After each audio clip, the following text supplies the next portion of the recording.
안녕하십니까. 전기기사 필기 핵심 요약 및 문제풀이 전기기기 파트 오리엔테이션 진행하도록 하겠습니다. 네, 저는 해커스에서 전기 분야 수업을 진행하고 있는 문영철이라고 합니다. 네, 전기기기란 이제 어떤 형태냐, 또는 뭐 특성, 또는 이제 질문 나오는 형태들을 간단하게 먼저 말씀드리도록 할게요. 네, 전기기기라고 하는 것은 발전기, 전동기, 변압기, 정류기의 특성에 대해서 학습을 하는 것입니다. 전기기기, 즉 전기에너지를 만들어주는 설비가 발전기가 될 거고, 그 전기에너지 만들어서 멀리까지 보내기 위해선 전압을 올리거나 낮추거나 해줘야 되죠. 그때 쓰는 게 변압기가 될 것이고, 그래서 전기에너지를 받아서 사용하는 대표적인, 즉 전기에너지를 소비하여 우리가 원하는 회전력, 동력을 만들어주는 게 전동기. 그리고 상황에 따라서는 전기에너지에서 직류를 교류로, 교류를 직류로, 또는 교류를 교류로, 직류를 직류로 변환시켜주는 정류기. 거기에 대해서 이제 공부하는 게 전기기기 파트가 되겠네요. 사실 우리가 지금 또는 방금 제가 언급한 내용에 해당하는 설비들, 우리가 많이 접해봤을 수도 있어요. 특히나 전동기 같은 경우는 여러분 집에서 쓰는 선풍기라든지요, 청소기라든지 이런 뭐 형태가 다 전동기죠. 많이 접했지 않았냐? 수월한 거 아니냐? 우리가 접한 건 껍데기만 접한 거예요. 시험 문제는 껍데기를 물어보는 게 아니라 그 안에서 왜 회전하게 되는지 거기에 대해서 언급하는 게 전기기기거든요. 그러다 보니까 친숙하고 많이 들어봤지만 내용을 접근하게 되면 그렇게 수월하지만은 않습니다. 그래서 여러분과 저랑 이제 시험 문제를 효과적으로 좀 풀기 위해서 하나씩 하나씩 다뤄보게 된다. 그렇게 여러분 생각하시면 되겠고요. 전기 기사 공부를 가장 효율적으로 하는 방법 중에 하나가 목차를 먼저 외우는 거다라고들 얘기를 합니다. 근데 목차만 드립다 외운다 앉아가지고 그건 좀 무의미한 것이죠. 그러니까 우리가 이제 공부를 해 나가면서 자 오늘은 1장 직류기 어딥니다. 며칠 지나면 자 오늘은 3장 변압기 어딥니다. 이렇게 계속 이제 얘기가 되다 보면 머릿속에 나도 모르게 뭐가 목차가 서게 되는 것이죠. 그러니까 목차를 굳이 따로 외우시진 않으셔도 될 것 같고요. 그때 일단은 구성은 이렇게 총 6개의 장으로 이제 표현이 되어 있습니다. 그랬을 때 1장 같은 경우는 문제 몇 문제 나오느냐? 3문제에서 4문제, 동기기 2장 4문제, 변압기가 한 4문제에서 5문제, 유도기가 한 4문제, 5문제, 정류기 2문제, 특수기기 2문제. 보통 이렇게 이제 출제가 되는 것이죠. 물론 이제 4문제, 5문제 이렇게 됐다라는 얘기는 결국에 여기를 다 조합해서 몇 문제예요? 20문제가 된다. 그렇게 여러분 생각해 주시면 될 거고, 아무래도 비중이 높은 게 변압기하고 유도기 쪽이죠. 이쪽이 좀 높아요. 그 다음에 보시다시피 특정 챕터를 집중적으로 공부한다? 그건 사실상 좀 좋은 방법은 아니죠. 그래서 실제로 그 시험에 응시하러 가시는 분들 보게 되면은 높은 강한 의지를 가지고 1장은 열심히 하는데 2장부터는 이제 공부 좀 잘 안 하시는 분들 계시거든요. 그분들은 1장만 뭐 외워서 가야지, 나머지는 찍어서 어떻게 꽈락만 피해야지, 이렇게도 생각을 하시는 분들 종종 계시는데 그건 좋은 방법은 아니다. 왜? 일단은 이렇게 문제 출제되는 비중이 전체적으로 좀 균일하다라고 볼 수가 있는데요. 여기서 5장, 9장은 아무래도 이쪽보다 양이 적어요. 그래서 양에 맞춰서 비례적으로 나타나게 되는데, 좀 더 효과적인 것은 특정 장을 공부하시는 것보다는 각 장의 앞부분을 위주로 공부하시는 게 좋아요. 그러니까 예를 들어서 직류기 4시간을 공부를 하고 시험장에 가서 시험 보는 것보다는 직류기 1시간, 동기기 1시간, 변압기 1시간, 유도기 1시간 이렇게 해서 앞부분을 쪼개서 공부해가지고 시험장 가시게 되면 좀 더 효과적으로 점수가 좀 더 나올 수 있다는 걸 미리 좀 말씀을 드립니다. 그때 직류기 같은 경우는 지금 문제 출제되는 그 비율 그대로 지금 표현이 이렇게 될 것이다 라고 보시면 될 것 같고, 우리가 이제 통상 수업을 진행한다라고 하게 되면은 전기기기에서는 효율적인 어떤 진행을, 또는 여러분들 고생을 좀 덜 하시면서 필기시험도 무난하게, 필기시험이 불합격되지 않는 합격으로 할 수 있게 무난하게 진행할 수 있도록, 그래서 여기에서 이제 중요성을 구분하여 특정 챕터는 생략하고 공부를 한다. 또는 특정 챕터는 배제시키는 것, 어떤 팁을 여러분들께 좀 드리면서 수업을 진행을 할 것이다. 최대한 여러분들이 고생을 좀 덜 하실 수 있도록 그렇게 여러분 생각해 주시면 되겠고, 그 다음 또 주로 나오는 질문이 뭐가 나오냐, 계산 문제 몇 문제 나오고 암기 문제 몇 문제 나오느냐. 이 전기기기가 생각보다 쉬운 과목이 아닙니다. 이게 생각보다 꽈락도 좀 많이 나와요. 공부하기 굉장히 좀 어려울 수 있는데, 그러다 보니까 공부하다 보면 이런 걸 자꾸 따지시죠. 근데 보통 계산 문제 5문제, 암기 문제가 한 15문제 나온다. 이게 보통 패턴이고요. 계산 문제가 많이 나올 때 7개까지 나와요. 그럼 그 시험은 어려운 거 아니야? 이렇게 생각하실 수 있는데, 계산 문제가 많이 나오는 시험이요, 의외로 난이도가 좀 낮게 나와요. 왜? 계산 문제가 예를 들어 7개 나오면 7개 다 어려운 게 아니에요. 그 7개 중에서 한 4문제 정도는 식만 외우면 단순하게 값을 얻어낼 수 있는 문제들이 나오거든요. 그러니까 우리가 또는 제가 여러분들께 이제 수업을 진행하면서 또는 시험을 준비하는 과정에서 곧 다가올 시험에 전기기기는 어떤 형태로 나왔으면 좋겠다, 여기 바라는 게 있을 거 아니겠습니까? 저는 사실상 계산 문제가 좀 많이 나오기를 바란다. 왜? 그때가 더 사람들이 점수가 많이 나오니까. 전기기기가 그 사람의 또는 그 수험생의 합격에 도움이 될 수 있으니까요. 무슨 얘기 되시죠? 그 말은 계산 문제라고 해서 무조건 빼버리지 마시고요. 수업에 진행하는 과정에서 필요로 하는 계산 문제, 강조하는 계산 문제는 반드시 좀 체크하시고 수업 진행해 주시는 것을 다시 한번 꼭 강조하는 바입니다. 그래서 전기기기에 대해서 개괄적인 형태는 이 정도까지 말씀드리면 될 것 같네요. 자, 수업 전에 준비할 사항 간단하게 이제 좀 짚어보죠. 첫 번째, 어떤 어려움도 이겨낼 수 있다는 자신감이 있으셔야 돼요. 갑자기 무슨 말이냐? 어떤 어려움도 이겨낼 수 있는 자신감이 무슨 얘기냐?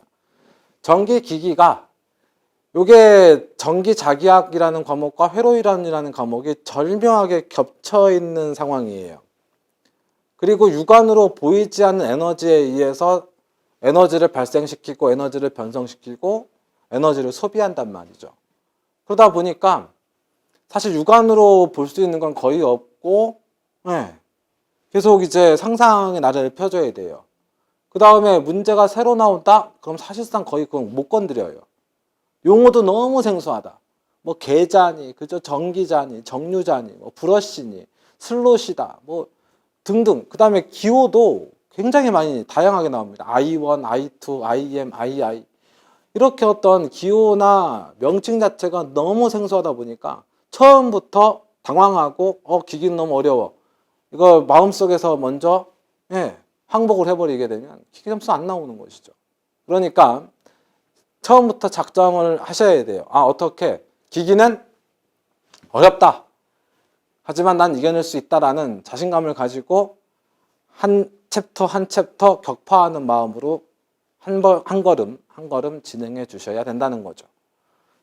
그때 이제 보시다시피 전기자기학 및 회로이론의 기본 내용 정리가 필요합니다. 그런데 간혹 자기학이나 회로가 어려울 수도 있잖아요. 개개인의 차에 따라서 하나도 못 하겠다 싶으신 분들도 있을 수 있어요. 그렇다고 기기를 접을 것이냐? 그건 아니죠. 우리가 전기기기 때 필요한 기초 내용도 따로 또 설정해서 이제 우리가 공부를 합니다. 그걸 바탕으로 해서 기기 동작에 대해서, 기기의 어떤 운전 특성에 대해서 공부를 하면 되는 것이기 때문에 어렵다라고 느낌이 오신다 하더라도 절대 자기학이나 회로를 꼭 해야 된다, 그거 안 했으니까 나는 기기를 못한다, 이런 마음은 안 가지셔도 된다. 저랑 같이 한 걸음 한 걸음 가시다 보면 전기기기가 어느샌가 원하는 점수가 나올 수 있고, 그 다음에 이 전기기기가 어디 쪽까지, 실기 쪽까지, 실기에도 영향을 미친다는 걸 여러분들이 좀 인지를 좀 하셔야 돼요. 그거까지 여러분은 좀 고려하셔서 좀 봐주시면 좋을 것 같고요. 되도록이면 전기기기 내용을 정리할 수 있는 노트가 필요하게 됩니다. 전기기기는 앞서서 말씀을 드렸습니다만 눈에 보이지 않는 에너지를 이용해서 이게 회전하는 개념이 설정이 되고 운전은 되는 개념이 설정이 돼야 되기 때문에 결국에는 저와 여러분이 내용적으로 대화를 하는 건 그림이 상당히 들어갈 수밖에 없어요. 그러면 그 그림을 제가 그릴 때는 그럴 수 있겠다 싶지만 여러분들이 돌아서서 혼자 공부할 땐 다시 또 잊어버릴 수 있거든요. 그때마다 영상을 다시 보신다든지 이러기는 어렵다. 그러니까 그림을 되도록 노트에 그리자. 그리고 여러분들이 그 노트에다 그 그림을 그리시면서 정말 더 많은 공부가 됩니다. 사실 전기는요, 그림으로 공부를 해야 된다는 게 제 개인적인 주관이에요. 왜? 눈에 안 보이니까. 그래서 많이 그려보시고 많이 써보셔야 전기기기가 친숙해진다는 거. 자기학이나 회로와는 또 다른 어려움을 이겨낼 수 있다는 거. 그거 여러분께 꼭 말씀드리고요. 그 다음에 전기기사 및 전기산업기사 기출문제 집을 뭐 구매를 하시든지요. 또는 인터넷에서 자료가 있다면 출력을 좀 받으셔서 준비를 하신다든지요. 그래서 전기기기에 어떤 진행 또는 과정이 어느 정도 진행이 된 다음엔 그 기출문제를 푸시면서 내가 공부를 어디를 빠뜨리고 했거나 어디가 제대로 안 됐거나 이것을 스스로 검사할 수 있는 그런 어떤 패턴도 필요하죠. 시험이 다가올수록 여러분들이 정리한 노트와 중간중간 틈틈이 풀어준 기출문제 그게 여러분들께 시험이 다가왔을 때 큰 힘이 되실 거고 합격하는데 지름길이 될 수 있다라는 거죠. 물론 우리가 이제 가지고 진행하는 교재는 거기에 수록된 문제는 100% 기출문제에서 표현됐다. 그렇게 여러분들이 생각하시고 접근해 주시면 되겠습니다. 그 다음에 전기기기 쪽도 역시나 계산 문제가 다수 있어요. 그러다 보니까 계산기를 반드시 활용할 수 있으셔야 되고 계산기를 어떤 걸 구매해야 되느냐 간혹 물어보시는 분들이 계시는데 되도록이면 이 모델로 구매를 하시는 게 좋습니다. 저도 이 모델을 사용하고 있고요. 저랑 이 회사랑은 아무런 관련이 없습니다. 여러분들이 이걸 구매하신다고 저한테 뭐 떨어지는 게 없다는 거죠. 근데 이걸 왜 추천하느냐? 첫 번째, 가격이 싸요. 요즘에 좀 가격이 좀 오른 것 같은데 저 구매할 때는 2만 원이 채 안 됐던 걸로 기억이 되고요.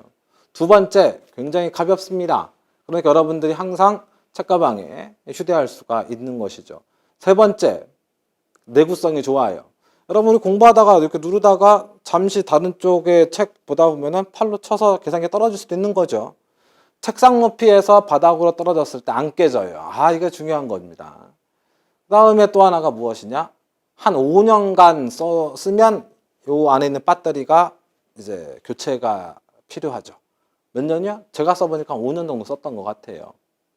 그래서 내구성도 좋고 가격도 저렴한 형태 요 계산기를 좀 여러분들 반드시 구매하셔가지고 계산 문제를 풀이하실 때 사용을 틈틈이 해주셔서 필기시험장에서도 당황하지 않고 사용하실 수 있으셨으면 좋겠고 실기 과정에서는 더 필요하죠. 그거 개념 생각하셔가지고 필요성 생각하셔서 꼭 좀 잘 구매를 해주셨으면 좋겠습니다. 뭐 구매 안 하셔도 됩니다. 집에 있는 거 쓰셔도 되고요. 어떤 분들 그 왜 우스갯소리로 말씀드립니다만 그 슈퍼에서 쓰는 거 계산기 큰 거 있잖아요. 버튼 큰 거. 그거 들고 오시는 분도 계세요. 뭐 할 수는 있습니다만 이 공학용 계산기가 필요한 것은 이제 세타, 즉 각도 계산도 좀 해줘야 되고 하다 보니까 또는 이제 극좌표, 뭐 페이저 계산도 좀 해줄 필요가 있으니까 되도록이면 공학용 계산기가 필요한 것이지 만약 그런 문제 나는 어차피 안 할 거다 그러면 집에 쓰던 계산기 가져오셔도 되는 거고요. 무슨 얘기 되시죠? 굳이 추천하자면 이 모델들을 추천하겠다라는 얘기입니다. 수업 전에 준비할 사항 이렇게 몇 가지 살펴봤는데요. 가장 중요한 건 전기기기 공부하시다가 분명히 어려움이 있으실 거예요. 그걸 반드시 이겨낼 수 있다는 자신감을 꼭 가지시고 저와 같이 진행을 잘 해주셨으면 좋겠다는 거 말씀드립니다. 자, 다음 세 번째, 단기 합격 비법. 사실상 합격 비법이라는 게 뭐 있겠습니까? 이게 무슨 옛날 뭐 무술 영화도 아니고요. 그런데 이제 우리가 그래도 합격을 좀 어떻게 짧게 할 수 있는 방법이 없겠느냐. 숨겨진 어떤 방법이. 근데 사실 그 숨겨진 방법이라는 건 여러분 다 아시는 얘기죠. 그랬을 때 이제 제일 먼저 강조하고자 하는 것은 우리가 사용하는 그 교재에 몇 년도 몇 회 출제가 돼 있다. 그래서 그게 몇 번, 많이 나온 것도 있고 적게 나온 것도 있을 거예요. 그래서 출제 빈도를 고려한 중요 문제를 선별하여 학습한다. 그래서 그 출제된 횟수나 문제의 중요성을 따져서 각 문제마다 별표로 난이도가 아닌 중요도를 표기해 놨습니다. 난이도는 어렵다 쉽다를 얘기하지만 중요도는 이건 중요하고 이건 안 중요하다를 표현하는 것이죠. 중요도. 그래서 별표 5개짜리는 중요도가 높은 것이고요. 별표가 1개짜리는 중요도가 낮은 것입니다. 그랬을 때 여러분들은 적어도 별표 3개 이상, 별표 3개짜리, 그쵸? 4개짜리, 5개짜리는 반드시 풀어보시거나 안 풀리면 답을 외워서라도 시험장에 간다. 그 개념을 꼭 가져주시면 시간이 좀 없을 때 별표 2개나 별표 1개나 과감하게 빼고 가는 것이죠. 네, 그렇게 여러분 생각을 해주시면 좋을 것 같아요. 별표 3개 이상에 집중해 주시면 되겠고요. 두 번째, 실기시험과 연계되는 부분을 확인하고 정리를 하는 게 필요해요. 통상 필기시험은 2달 적으면, 많으면 4달 정도 준비하는데 실기시험은 필기시험 끝난 후 6주간 시간을 줘요. 6주 동안의 실기시험을 준비해야 되는데 학교 간 사람들한테 얘기를 하다 보면은 실기시험 난이도가 높다라고 이구동성으로 얘기를 하거든요. 그러면 그 짧은 시간 안에 효과적으로 합격을 하려면 어떻게 해야 된다? 필기시험 준비할 때 실기시험 영역까지 같이 좀 할 수 있는 부분, 그 부분은 좀 더 신경을 쓰는 게 필요하다. 그래서 전기기기 같은 경우는 1장, 2장, 3장, 4장, 5장, 6장으로 구성이 되어 있을 때 2장 동기기 중간 부분부터 3장 변압기, 4장 유도기까지 조금 더 영역을 넓히면 5장 정유기까지는 실기시험과 겹치거나 실기시험 준비하는 기본 내용에 속하게 됩니다. 그래서 그 부분들은 조금 더 신경 써주시고 조금 더 정리를 잘 해주시면 네, 실기시험 준비하는데 좀 더 크게 도움이 될 수 있겠죠. 그 다음 세 번째로 기기 운용 시에 주의할 부분에 대해 집중해서 정리하는 게 필요해요. 자격증의 취지는 뭡니까? 전기시설물을 안전하게 사용하는 상황을 만들자. 문제가 있을 때 그걸 유지, 보수, 관리할 수 있는 책임자를 만들자. 그게 전기자격증의 취지죠. 그래서 기출문제들, 출제된 문제들을 쭉 분석해 보면요. 다수의 문제들이 전기에너지 만들었다, 공급한다. 근데 중간에 얼마나 새어나갈 것이냐. 중간에 새어나가면 제대로 원하는 곳까지 많이 못 갈 거 아니에요. 또는 그걸 공급하는 과정에서 기기를 잘못 건드리면 오동작하게 되면 작업자가 다치거나 또는 이제 전선, 솔로가 문제가 생기거나 그걸 받아 사용하는 부하의 문제가 생기면 금전적으로, 시간적으로 문제가 생기는 것이죠. 그래서 그런 걸 어떻게 해요? 방지하기 위해서 관리자나 사용자는 어떻게 해야 될 거냐, 기기 운용자는 어떻게 해야 될 것이냐, 이걸 당연히 물어봐야 돼요. 당연히 짚고 넘어가야 되는 것이죠. 거기에 대해서 시험 문제가 많이 나온다 이 말이에요. 그래서 우리가 내용 정리를 할 때 이상현상, 문제가 된다 이런 얘기 나오면 반드시 체크를 하시고 그건 꼭 숙지하고 시험장에 가시는 그게 좀 필요하다. 그 다음 공부를 하다 보면요. 시간이 많을 수도 있지만 적을 수도 있는 거죠. 그때는 선택과 집중이 필요합니다. 앞서 말씀드린 대로 별표 3개 이상 선택해서 그 부분만 집중해서 공부하는 게 하나의 또 방법이라면 나는 기사시험 본다. 나는 산업기사시험 본다. 그러면 굳이 산업기사시험 보시는 분들이 시간이 없을 때는 기사까지는 공부하는 건 조금 무리가 있다라는 겁니다. 그러니까 나는 산업기사 본다 싶으면 산업기사를 집중적으로 공부를 하시고 나는 기사 본다 그러면 기사만 좀 집중적으로 공부하시는 것도 하나의 방법이 될 수가 있는 것이죠. 그래서 우리 교재를 간단히 보게 되면요. 문제가 이렇게 출제가 지금 딱 됐다라고 했을 때 사실 지금 여기서 아래 보기 같은 게 좀 선명하게 안 보이실 수도 있는데 패턴만 좀 봐주시면 돼요. 문제가 나오게 되면 문제 번호 위쪽에 별표 개수가 설정이 되죠. 그거 가지고 구분해 주시면 되겠고 그 다음에 기사 몇 년도 몇 회 나왔다. 산업기사 몇 년도 몇 회 나왔다. 이런 걸 바탕으로 해서 나는 기사시험 보니까 이 문제 푼다. 산업기사 시험 보니까 이 문제 푼다. 이렇게 좀 방향을 좀 잡아주시면 어떨까 싶어요. 그 다음에 이제 해설도 어느 정도는 좀 이제 다루어지는 내용으로 문제풀이 할 때 필요한 내용이 다루어지는 형태로 설정이 되어 있으니까요. 그런 형태로 생각하시고 저와 같이 한 발짝 한 발짝 가셨으면 좋겠네요. 자, 그 다음 항상 얘기되는 게 이제 목표 점수죠. 과목별로. 전기기기는 앞서 몇 번 말씀을 드렸습니다만 고득점이 나오기 어려운 과목 중에 하나가 전기기기가 되겠습니다. 그래서 우리는 20문제 중 고득점을 맞았으면 좋겠습니다만 그게 사실 여건상 쉽지가 않다. 그런데 우리는 60점만 넘기면 된다. 그럼 그것을 최대한 이용하기 위해선 무작정 다 알기 위해서 많은 시간을 투자하는 것보다는 적당히 투자하고 거기에 내용을 적당히 가지고 실기시험으로 들어가서 준비할 수 있는 그 수준까지 우리가 진행하는 게 가장 합리적인 거라 생각이 들어서요. 과감하게 12문제를 목표로 가겠습니다. 어떤 분들 왜 14개는 목표로 가야 되지 않느냐, 15개 이상 맞을 수 있는 거 아니냐, 뭐 이렇게들 말씀을 하시는데 그 마음은 충분히 이해를 해요. 그런데요, 해보면 알아요. 12개가 가장 적정한 점수라는 걸. 네가 능력이 없어 그런 거 아니냐라고 생각하실 수도 있겠습니다만 제가 판단하기엔 그렇습니다. 저도 간간히 시험 접수를 해서 시험을 보러 가요. 여러분 저 같은 경우 시험 보니까 한 19개가 보통 나오고 운 좋으면 20개 이 정도 맞아요. 저도 여러분 정기기기 그 정도 맞습니다.